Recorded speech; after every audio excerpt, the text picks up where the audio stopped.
সুপ্রিয় দর্শক, বাংলাদেশ টেলিভিশনের নিয়মিত আয়োজন ফ্যাসিবাদের দিনলিপি অনুষ্ঠানে আপনাদের সবাইকে স্বাগত জানাচ্ছি। আপনাদের সঙ্গে আছি আমি সাইদ খান। আলোচনার জন্য আমার সঙ্গে আছেন দুজন অতিথি। আমার ডান দিকে আছেন প্রকৌশলী এ.কে.এম. রেজাউল করিম, তিনি একজন লেখক ও গবেষক। আমার বাম দিকে রয়েছেন বাংলাদেশ জাতীয়তাবাদী দল বিএনপির সহ প্রচার সম্পাদক অ্যাডভোকেট আসাদুল করিম শাহীন। শাসকরা যখন জনগণের মৌলিক অধিকার কেড়ে নেয় তখনই ঘটে গণবিপ্লব। ৬৯, ৯০ এবং ২৪-এর অভ্যুত্থান তাই বলে। জার্মানির হিটলার, ইতালির মুসোলিনি, জাপানের হিদেকি তোজো, স্পেনের ফ্রান্সিসকো ফ্রাঙ্কো এবং বাংলাদেশের মুজিব ও হাসিনা তার প্রকৃষ্ট উদাহরণ। মানবজাতির ক্যালেন্ডারের পাতাকে রক্তাক্ত করা দেশ বিদেশের এই শাসকরা জেনে গেছে অত্যাচারের ফলাফল কি হয়। গবেষণামূলক এই অনুষ্ঠানের মাধ্যমে গত সরকারের স্বৈরাচারী ও ফ্যাসিবাদী নীতির ধরনকে আমরা চিহ্নিত করবার চেষ্টা করছি, খুঁজে বের করবার চেষ্টা করছি নাগরিক অধিকার নিশ্চিতের পথ, যাতে ভবিষ্যতে আর কোনো শাসক নাগরিক স্বাধীনতাকে লঙ্ঘনের সাহস না পায়। দর্শক, আজ ২২ এপ্রিল ২০২৫। গত ১৬ বছরের এই দিনটিতে কি কি ঘটেছিল বিস্তারিত আলোচনার আগে বিভিন্ন গণমাধ্যম থেকে সংগৃহীত কিছু সংবাদের শিরোনাম দেখে আসি। ২০০৯ জায়গা দখল করে রাজনৈতিক কার্যালয়। ২০১১ লঞ্চডুবিতে ২৮ জনের মৃত্যু। ২০১৩ মঙ্গলবার থেকে টানা ৩৬ ঘণ্টার হরতাল ডেকেছে ১৮ দল। রাজনীতিতে আবারও উত্তাপ। ২০১৪ তিস্তা চুক্তি করতে সরকার ব্যর্থ। ২০১৫ নাইকো মামলা বাতিলে খালেদার আবেদনের শুনানি শুরু। বুয়েটের শিক্ষক লাঞ্ছনা, ছাত্রলীগের সভাপতি সাধারণ সম্পাদক বহিষ্কার। ২০১৬ ধরাছোঁয়ার বাইরে ব্যাংক খাতে অনিয়মে জড়িতরা। কিশোরীকে আটকে রেখে গণধর্ষণ, গ্রেপ্তার ১। ২০১৮ শীর্ষ ২০ খেলাপির কাছে জিম্মি সরকারি ব্যাংক। খালেদার মুক্তির দাবিতে ৭ দিনের কর্মসূচি ঘোষণা বিএনপির। ২০১৯ ঠাকুরগাঁওয়ে বিএসএফের গুলিতে বাংলাদেশি নিহত। ২০২১ সময়মতো ভারতের টিকা আসছে না, চাপে বিতর্কে অনেকটা দিশেহারা হেফাজত। ২০২২ প্রাথমিক বিদ্যালয়ের শিক্ষক নিয়োগ পরীক্ষা, ১০ লাখ টাকায় প্রশ্ন বিক্রি, আটক ১৩। দর্শক, আমরা দেখে নিলাম গত ১৬ বছর ধরে ফ্যাসিস্ট শেখ হাসিনা সরকার কিভাবে রাষ্ট্রীয় প্রতিষ্ঠানগুলোকে সাধারণ মানুষের মুখোমুখি দাঁড় করিয়ে মানুষের মৌলিক মানবিক অধিকার কেড়ে নিয়েছিল। এসব বিষয় নিয়ে আলোচনা শুনব অতিথিদের মুখ থেকে।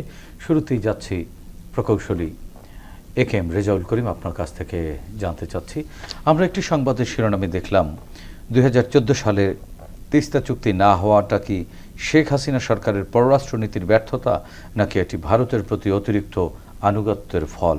এটি আসলে কেন আটকে ছিল, কেন হয়নি, বা এখনও বা কেন হচ্ছে না, ভবিষ্যৎটা কি এর?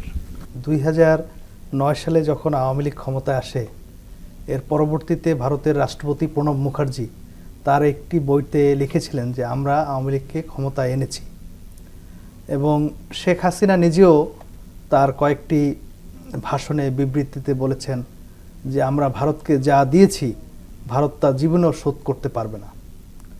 তো এইটা আসলে আমি নতজানু পররাষ্ট্রনীতি বলবো না, এটি ছিল শেখ হাসিনার পুরোপুরি ভারতের প্রতি সমর্পণ, এবং এই সমর্পণটা ছিল তার ক্ষমতার মসনদকে টিকিয়ে রাখার জন্য। অন্যথায় তিস্তার কারণে বাংলাদেশের কত কৃষিজমি নষ্ট হয়েছে, এবং তিস্তা চুক্তিটি কেন বারবার পিছিয়ে গেছে, এটি ভারতের তোষণমূলক রাজনীতির কারণেই হাসিনা এই চুক্তিটি সম্পাদিত করতে পারেনি। এই যে তিস্তা চুক্তি নিয়ে তো শুধুমাত্র গত ৫ বছর বা ১০ বছর ধরে না, এটি তো অনেক দিন ধরেই আমাদের সরকারগুলোর সাথে এক ধরনের বাকবিতণ্ডা বা ডায়ালগ হয়েছে, কথা চালাচালি হয়েছে। সমস্যাটা কোন জায়গায় আটকে ছিল? ভারত আসলে আমাদেরকে প্রতিটি পরতে পরতে শোষণ করতে চেয়েছে, এবং এর একটি বড় প্রমাণ হচ্ছে তিস্তার পানি। আপনার মমতা ব্যানার্জির যদি আপনি স্টেটমেন্ট দেখেন, উনি বলেছেন যে আমাদেরই পানির সংকুলন হয় না। এখন ওনার পানির সংকুলন হয় না, সেই কারণে কি সেটার ভোগ বাংলাদেশ ব্যাগ? কিন্তু গ্লোবাল একটা তো ল আছে, যে যদিও আমাদের সাথে আইনজীবী শাহীন ভাই আছে, শাহীন ভাই এটির আইনি ব্যাখ্যাটা দিতে পারবেন। যদিও এক ধরনের আন্তর্জাতিক অভিন্ন নদীর পানির আইন আছে, কিন্তু পানি বন্টন আইন আছে, সেই আইন ভারত কোন অধিকার বলে আসলে বৃদ্ধাঙ্গুলি দেখাতো? তিস্তা নদী না, ভারতের বাংলাদেশ এবং ভারতের ৫৪টি যৌথ নদী, এই ৫৪টি যৌথ নদীতেই তারা এই আইন লঙ্ঘন করে বেআইনিভাবে তারা বাংলাদেশের পানি তারা বাধাগ্রস্ত করছে এবং বাংলাদেশকে একটা প্রকারান্তরে মরুভূমিতে পরিণত করছে, এবং এটি শুধুমাত্র তাদের কায়েমি স্বার্থবাদের কারণে এটি তারা করছে। কারণটা কি, মানে এই বাংলাদেশ যাতে বিপন্ন হয়ে যায়, শেষ হয়ে যায়, এটিই কি ভারতের চাওয়া? এটা একটা প্রতিবেশী রাষ্ট্র কি এরকম প্রতিবেশী রাষ্ট্রের সাথে প্রথম কথা হচ্ছে চাইতে পারে যে তারা শুধু তারাই ভোগ করবে। আপনি দেখেন যে বন্যার সময় তারা কিন্তু আবার ফ্লাড গেট ছেড়ে দেয়, মানে আপনার বাংলাদেশ ডুবে যাক তাতে তাদের কোনো সমস্যা নেই, কিন্তু ভারতে ফ্লাডিংটা না হোক। বাংলাদেশের ওই সময়ের শেখ হাসিনা সরকারের সাথে ভারতের সবচেয়ে গভীর এবং নিবিড় সম্পর্ক। তো এত গভীর এবং নিবিড় সম্পর্কের পরেও বাংলাদেশের স্বার্থকে প্রাধান্য কেন দিত না তারা? আমি এটাকে আসলে গভীর বা নিবিড় সম্পর্ক হিসেবে ট্রিট করব না। এটা আপনি যদি একেবারে সঠিকভাবে অ্যানালাইসিস করেন, এটা হচ্ছে দাসত্ব। ভারতের প্রতি শেখ হাসিনার ছিল দাসত্ব, সে স্লেভারি করতো। কারণ হচ্ছে আপনার যদি বাংলাদেশের স্বার্থ রক্ষা করতো তাহলে তো একটা সমান সমান ডায়ালগ হতো, সেটা আমরা কখনো দেখিনি।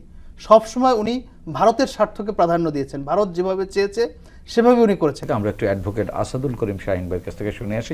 আন্তর্জাতিক আইন থাকবার পরেও ভারত কোন আইনের বলে বাংলাদেশকে বারবার এই অধিকার থেকে বঞ্চিত করেছে? আপনি আসলে এটিকে কোনভাবে ব্যাখ্যা দিবেন? প্রথমে আইনের ব্যাখ্যাটি দিবেন, তারপরে আপনার রাজনৈতিক পার্সপেক্টিভ থেকে কোন ধরনের ব্যাখ্যা? অভিন্ন নদীর ব্যবস্থাপনা নিয়ে যে আন্তর্জাতিক আইন আছে, ভারত কখনোই সে আইন মানতে চায়নি এবং সে আইনের কাজ দিতে চায়নি।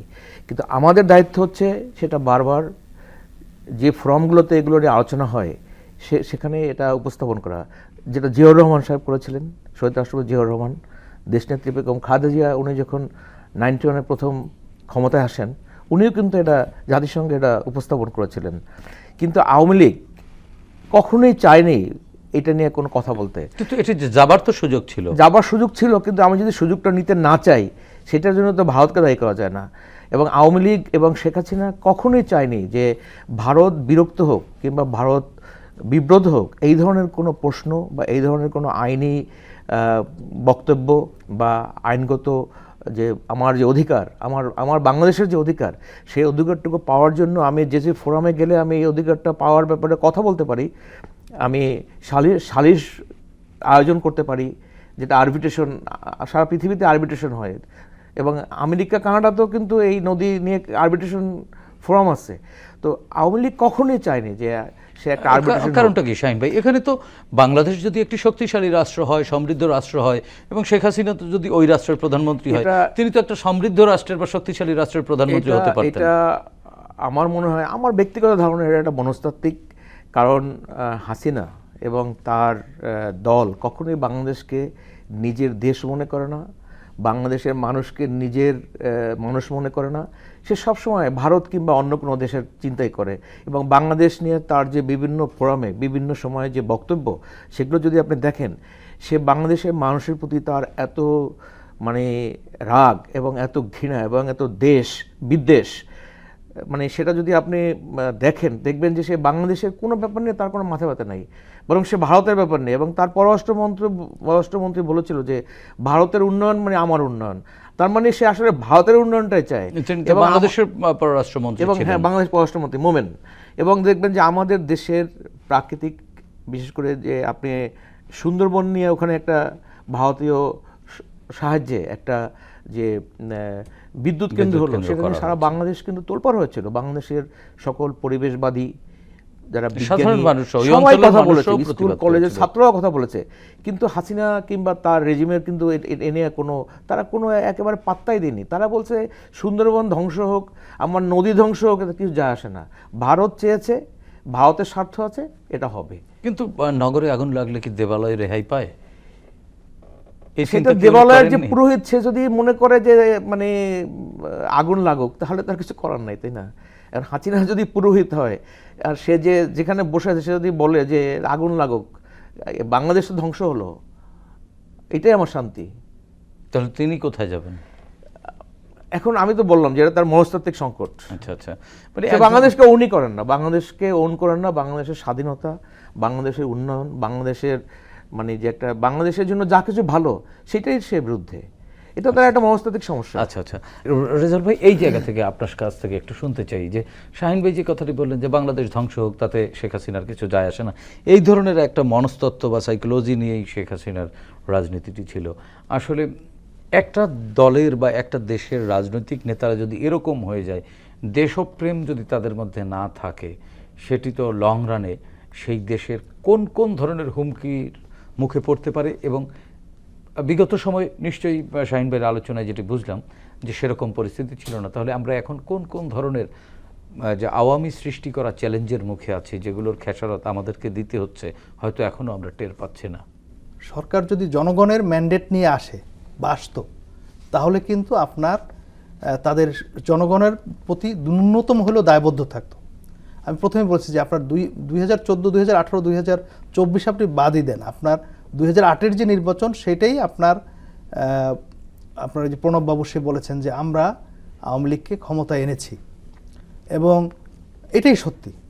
এবং সে কারণে এদেশের মানুষ কি করেছিল, তাদের ভোটটা কিভাবে প্রণববাবু দিয়ে দিলেন? 2006 সালের 28শে অক্টোবর তারা যে তাণ্ডব চালিয়েছিল, এবং 2006-এর অক্টোবরের আগেও তাদের যে দেশবিরোধী ষড়যন্ত্র ছিল, এবং এই ষড়যন্ত্রে আপনার সরাসরি ভারতের ইন্ধন ছিল। আপনি এই বিরতির আগে যে প্রশ্নটি করেছিলেন, আপনার এই যে 81 সালে শহীদ প্রেসিডেন্ট জিয়াউর রহমানের যে হত্যাকাণ্ড, এই হত্যাকাণ্ড আমাদের পার্শ্ববর্তী দেশের গোয়েন্দা সংস্থার হাত রয়েছিল, কারণ উনি চেয়েছিলেন বাংলাদেশকে একটি স্বাধীন সার্বভৌম রাষ্ট্রে পরিণত করতে, স্বনির্ভর রাষ্ট্র করতে চেয়েছিলেন। এবং আপনার এই সার্কের প্রতিষ্ঠা করেছিলেন সে কারণেই যে আমরা যাতে ভারতের অধীনস্থ না থাকতে হয়, আমরা একটা সহযোগিতামূলক, মানে ন্যায্যতার ভিত্তিতে হবে সম্পর্ক। জি।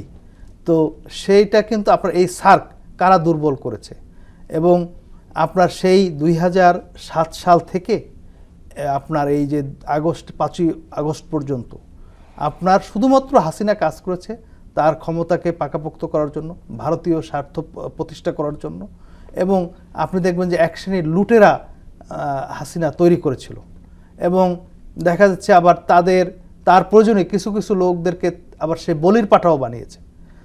তো এই যে 16-17 বছরের দুঃশাসন, আমি আপনার 2007 ও 2008-কেও অ্যাড করতে চাই, কারণ তখনও কিন্তু দেশে গণতান্ত্রিক সরকার ছিল না।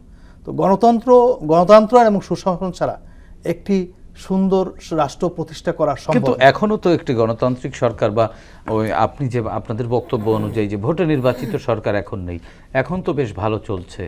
হ্যাঁ, এবং আমরা আশাই করি যে সামনে আমরা একটা গণতান্ত্রিক রাষ্ট্রে যাব, সাধারণ মানুষ তাদের ভোটাধিকার ফিরে পাবে, এবং মানুষ আসলে এখানে মৌলিক অধিকার নিয়ে আসলে বেঁচে থাকবে। তাহলে এই দুইটা সময়ের মধ্যে আপনি কি পার্থক্য দেখেন? না, এখন এই যে 5ই আগস্টের আপনার বিপ্লবের পরে যে ডক্টর ইউনূসের নেতৃত্বে যে সরকার গঠন হয়েছে, সেই সরকার তো আপনার যারা এই গণঅভ্যুত্থানে যারা নেতৃত্ব দিয়েছে এবং দেশের জনগণ, তারা সবাই ডক্টর ইউনূসের নেতৃত্বাধীন সরকারকে স্বাগত জানিয়েছে, এবং ডক্টর ইউনূস সাহেবও প্রতিশ্রুতিবদ্ধ যে একটি স্বল্পতম সময়ের মধ্যে প্রয়োজনীয় সংস্কার সাপেক্ষে উনি দ্রুততম সময়ে নির্বাচন দেবেন। জুলাই বিপ্লবের 2টা লক্ষ্য ছিল মোটা দাগে, একটি হচ্ছে গণতন্ত্রায়ন এবং সুশাসন। আপনার গণতন্ত্রায়নে তো নির্বাচনের কোনো বিকল্প নেই, কিন্তু বিগত সরকার দেশের প্রতিটি ইনস্টিটিউশনকে ধ্বংস করেছে, বিচার বিভাগকে ধ্বংস করেছে, পুলিশ অ্যাডমিনিস্ট্রেশন, সিভিল অ্যাডমিনিস্ট্রেশন।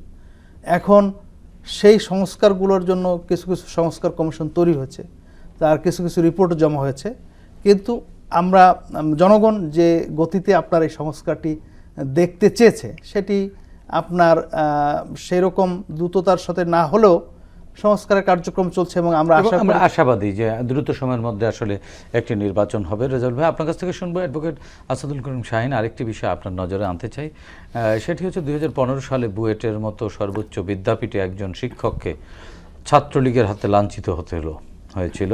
ছাত্রলীগের হাতে শিক্ষক লাঞ্ছনার ঘটনা কি শুধুমাত্র দলীয় উগ্রতার ফলাফল, নাকি সরকারের ছত্রছায়ায় গজিয়ে ওঠা বা বেড়ে ওঠা বা আশকারা পাওয়া? এটা তো 2015 সালে শুধু নয়, এটা তো শেখ মুজিব যখন ক্ষমতায় ছিল তখন তো একই ঘটনা ঘটেছিল।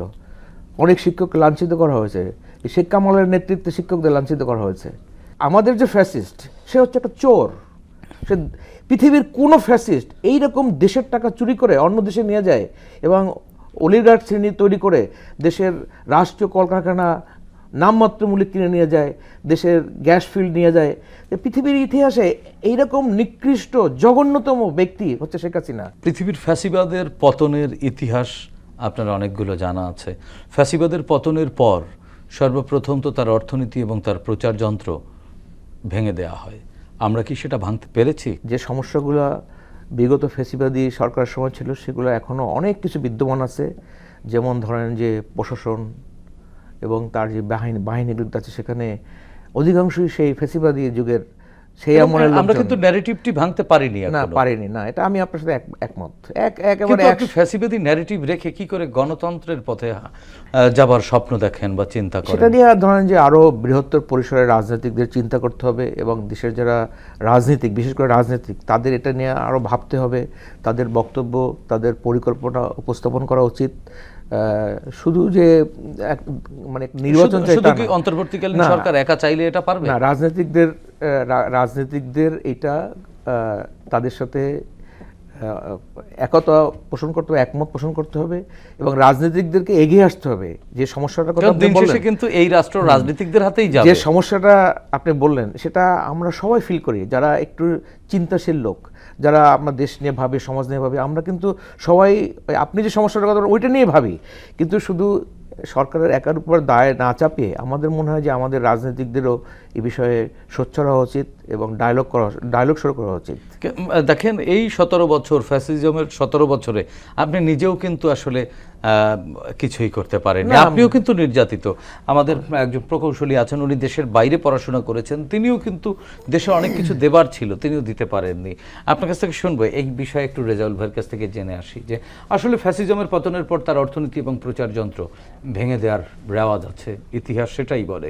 আমাদের এখানে আমরা দেখেছি যে সেই ফ্যাসিজমের যে টুলসগুলো আছে, যা ফ্যাসিস্টদের সাথে যারা আষ্টে পৃষ্ঠে ছিল, যে শাহিন ভাই বললেন অলিগার্ক শ্রেণী, সেই অলিগার্ক শ্রেণী বহাল তবিয়তে আছে। এরপরেও এই মানে এত পরিমাণে জঞ্জালের মধ্য থেকে আপনি একটা সুষ্ঠু সুন্দর গণতন্ত্রের পথে কতদূর আগানো সম্ভব বলে আপনি কি মনে করেন? আপনি একজন বাংলাদেশের নাগরিক, বিদেশে পড়াশোনা করেছেন, আপনার অনেক কিছু দেখবার সুযোগ হয়েছে, আপনার অবজারভেশন কি? যেটি মুশকিল হচ্ছে যে আপনার আবর্জনা যত বেশি এবং যত পুরনো, পরিষ্কার করতে কিন্তু তত বেশি সময় লাগে। কিন্তু না, এখানে আমার রেজাউল ভাই কথা আছে। একটি কূপে 10 বালতি নোংরা পানির মধ্যে 5 বালতি ফ্রেশ পানি ঢেলে দিলে বা পরিষ্কার পানি ঢেলে দিলে কি কূপ পরিষ্কার হবে? প্রশ্নই আসে না। পুরো পানিটাই পরিষ্কার করতে হবে এবং নতুন পানি। কিন্তু আমরা সেই পরিষ্কারটি কেন করতে পারছি না? রাষ্ট্র চালানোর জন্য সবচেয়ে অভিজ্ঞতা সম্পন্ন ব্যক্তিরা হচ্ছে কিন্তু রাজনীতিবিদ। হ্যাঁ, কারণ মাঠ থেকে উঠে আসে। রাজনীতিবিদদেরকে প্রতিপক্ষ বানায় আপনার এই যে ধরেন এই পরিচ্ছন্নতা অভিযান, এই যে জঞ্জাল, এটা কিন্তু করা খুব ডিফিকাল্ট এবং আমি মনে করি অসম্ভব। সে কারণে আপনার বর্তমান যে তত্ত্বাবধায়ক সরকার বা অন্তর্বর্তীকালীন সরকার বা বিপ্লবী সরকার যারাই আছেন, তারা এই ঝঞ্ঝাল পরিষ্কার করার জন্য রাজনীতিবিদদের সঙ্গে একযোগে কাজ করবে। রাজনীতিবিদরা তো দেশপ্রেমিক, কারণ নিজের জীবন উৎসর্গ করে মানুষের জন্য ভাবে, দেশের জন্য ভাবে, নিঃসন্দেহে তারা মহান।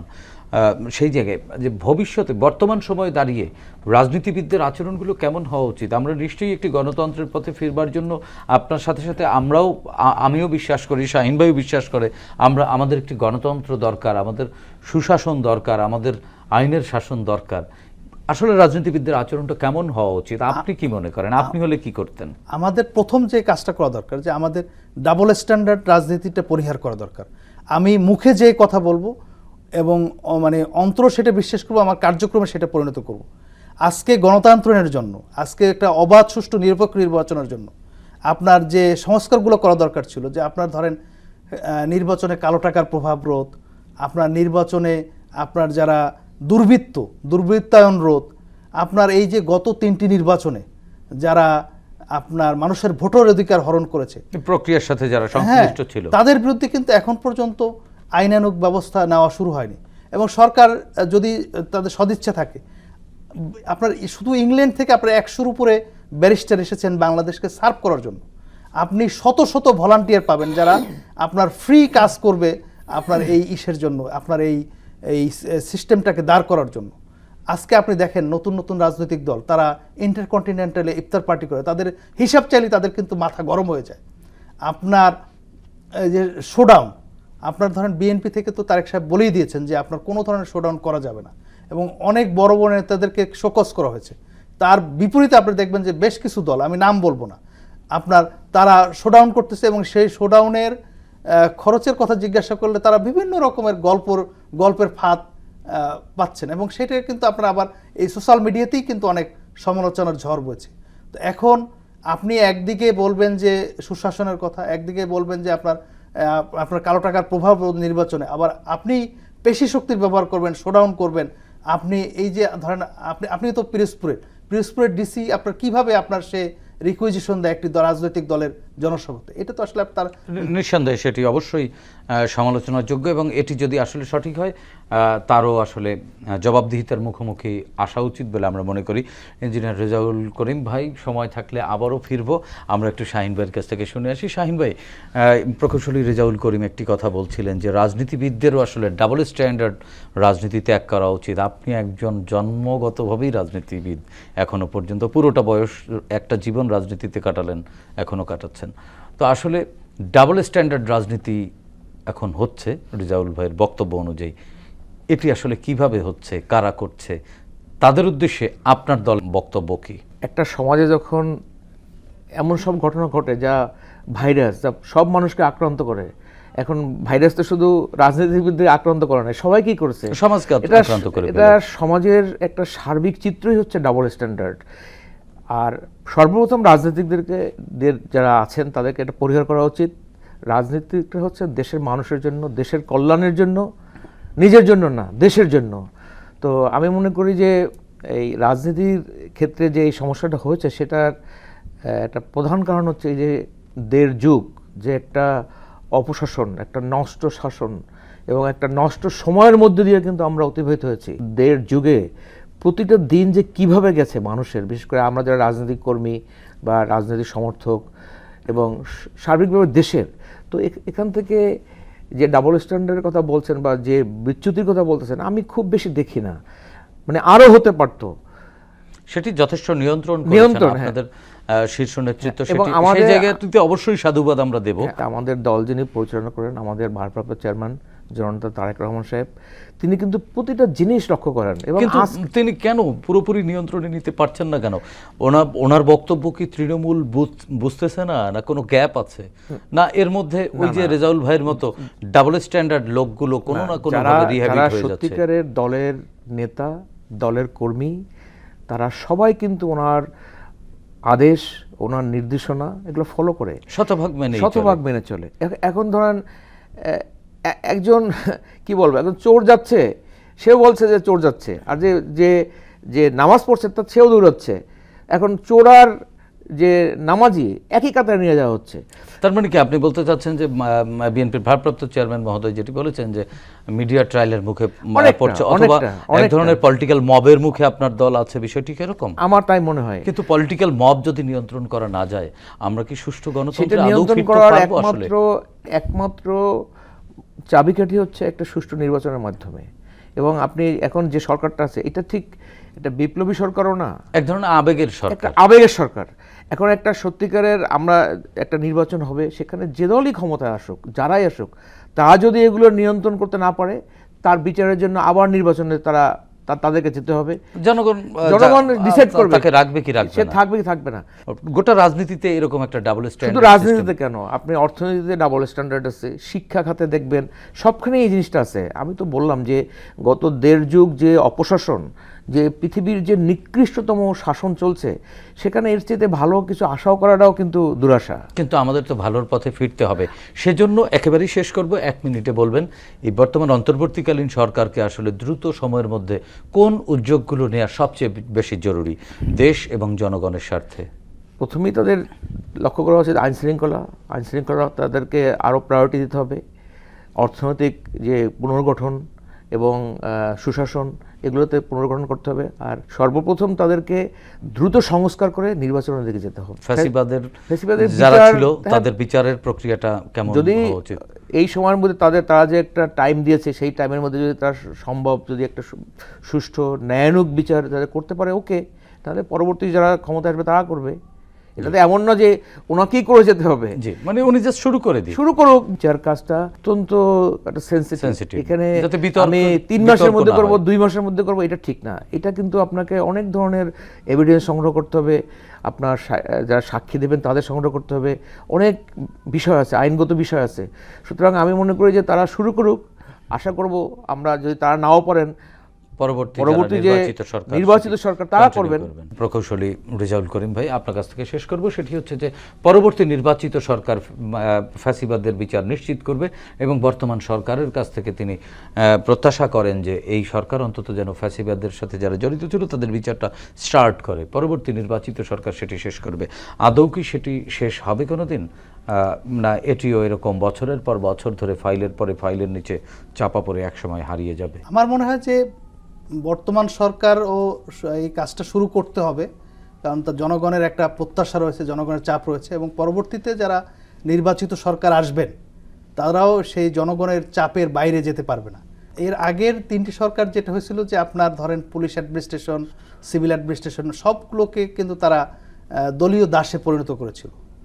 এখন মানুষ কিন্তু অ্যাটলিস্ট কথা বলতে পারে, এবং আমি মনে করি যে এটা মানে খুব দ্রুত কেউ বন্ধ করবে সেটা হবে না। সে কারণে জনগণের প্রত্যাশার কারণে আপনার ফ্যাসিবাদের বিচার হবে এবং হতেই হবে, এটা আমি দৃঢ়ভাবে বিশ্বাস করি।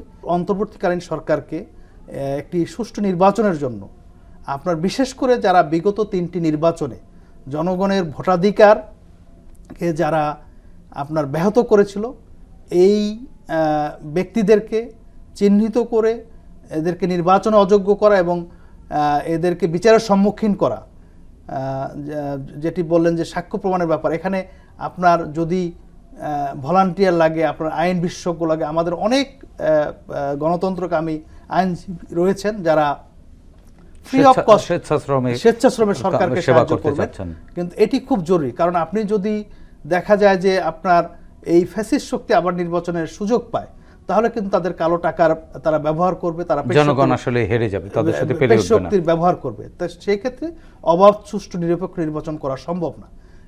সুতরাং অবাধ সুষ্ঠু নিরপেক্ষ নির্বাচনের জন্য এদেরকে নির্বাচনে অযোগ্য ঘোষণা করতে হবে, এদেরকে বিচারের সম্মুখীন করতে হবে, এবং বিশেষ করে আপনার এই যে যারা এই নির্বাচন ম্যানেজমেন্টে জড়িত, বিশেষ করে সিভিল অ্যাডমিনিস্ট্রেশন, পুলিশ অ্যাডমিনিস্ট্রেশন যারা রয়েছে, যেমন পুলিশে এখনও আপনার ফ্যাসিবাদের দোসর রয়েছে। আপনি দেখবেন যে ব্রিটেনে আপনার কমিউনিটি পুলিশ রয়েছে, আপনার এখানে হাজার হাজার যুবকরা কিন্তু বেকার আছে। আপনার এই একটা সুনির্দিষ্ট নীতিমালার ভিত্তিতে আর নিয়োগ বৃদ্ধির ভিত্তিতে আপনার কিন্তু আপনি তাদেরকে খণ্ডকালীন চুক্তিভিত্তিক নিয়োগ দেওয়া যেতে পারে, হ্যাঁ, এবং আপনার অনেক ভলান্টিয়ারও আপনি নিয়োগ করতে পারেন। কাজেই আপনি শুধুমাত্র তাদের মুখোপেক্ষী থাকবেন এটা ঠিক না, এবং এই একটা কমিশন করে দেওয়া দরকার যারা এই 17-18 বছরের ভিকটিম হয়েছে তারা উপযুক্ত প্রমাণ সাপেক্ষে, এই যে ধরেন আপনার অনেক ভুয়া মামলা হয়েছে, এটার জন্য সরকার দায়ী। কারণ এই যারা আপনার মানে গায়েবী মামলার কথা বলছেন, কারণ আপনার যখন এই মামলা তো সরকারের করার কথা, যে কোথায় আপনার হত্যাকাণ্ড হয়েছে, কোথায় আহত হয়েছে এবং কারা করেছে, যখন আপনার পাবলিক ফ্রিলি এটা করার সুযোগ পায়, তখন সেখানে কিন্তু আপনার একটা মানে দুর্নীতি বা একটা ঝামেলা হতে পারে। এবং এই ভুয়া মামলার একটা সবচেয়ে খারাপ প্রভাব হচ্ছে যে এই যারা অপরাধী, এই অপরাধীদের কিন্তু পার পেয়ে যাবে, যেহেতু মামলা দুর্বল হয়ে যাবে। জি, ধন্যবাদ প্রকৌশলী রেজাউল করিম, আপনাকে ধন্যবাদ অ্যাডভোকেট ভাই, আপনাদের দুজনকেই। প্রিয় দর্শক, 24-এর ছাত্র জনতার গণ অভ্যুত্থান পৃথিবীর ইতিহাসে নতুন পরিচয়ে পরিচিত করেছে বাংলাদেশকে। জনগণ শাসকের শোষণ নয়, চায় স্বচ্ছতা ও জবাবদিহিতামূলক রাষ্ট্র ব্যবস্থা, যার মাধ্যমে রাষ্ট্রে তাদের অধিকার নিশ্চিত হবে, প্রজা থেকে হয়ে উঠবে নাগরিক। আসুন নতুন এই বাংলাদেশকে আমরা নাগরিক বান্ধব হিসেবে গড়ে তুলি, সাধ্যমতো ভূমিকা রাখি দেশ ও জাতি গঠনে। দর্শক, দেখা হবে আগামী পর্বে নতুন অতিথির সঙ্গে। ততক্ষণ পর্যন্ত ভালো থাকুন, সুস্থ থাকুন, বাংলাদেশ টেলিভিশনের সঙ্গেই থাকুন। খোদা হাফেজ।